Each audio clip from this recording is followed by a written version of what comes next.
রবীন্দ্রনাথ ঠাকুরের আফ্রিকা।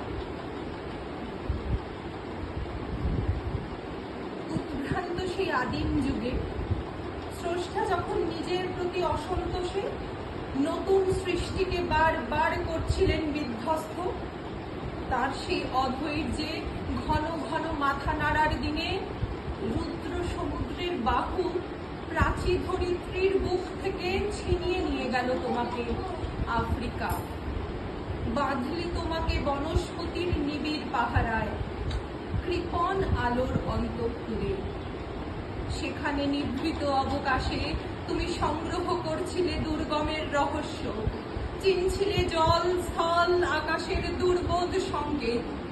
প্রকৃতির দৃষ্টি অতীত জাদু মন্ত্র জাগাচ্ছিল তোমার চেতনাতীত মনে।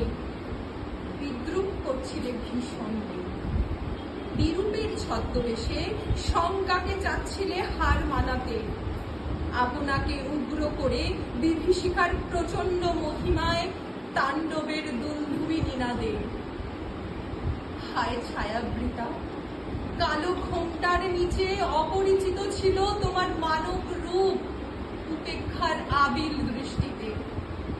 এলো ওরা লোহার হাতকড়ি নিয়ে, নখ যাদের তীক্ষ্ণ তোমার নেকড়ের চেয়ে। এলো মানুষ ধরার দল, গর্বে যারা অন্ধ তোমার সূর্যহারা অরণ্যের চেয়ে। সভ্যের বর্বর লোক নগ্ন করলো আপন নির্লজ্জ অমানুষতা। তোমার ভাষাহীন ক্রন্দনে বাষ্পাকুল অরণ্য পথে পঙ্কিল হলো ধূলি তোমার রক্তে অশ্রুতে মিশে। দস্যু পায়ের কাঁটা মারা জুতোর তলায় বিভৎস কাদার পিণ্ড চিরচিহ্ন দিয়ে গেল তোমার অপমানিত ইতিহাসে।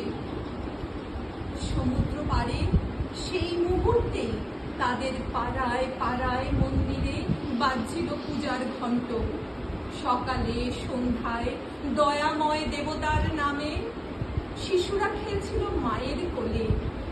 কবির সঙ্গীতে বেজে উঠছিল সুন্দরের আরাধনা। আজ যখন পশ্চিম দিগন্তে প্রদোষকাল, ঝঞ্ঝা বাতাসের রুদ্ধশ্বাস, যখন গুপ্ত গহ্বর থেকে পশুরা বেরিয়ে এলো, অশুভ ধ্বনিতে ঘোষণা করলো দিনের অন্তিম কাল।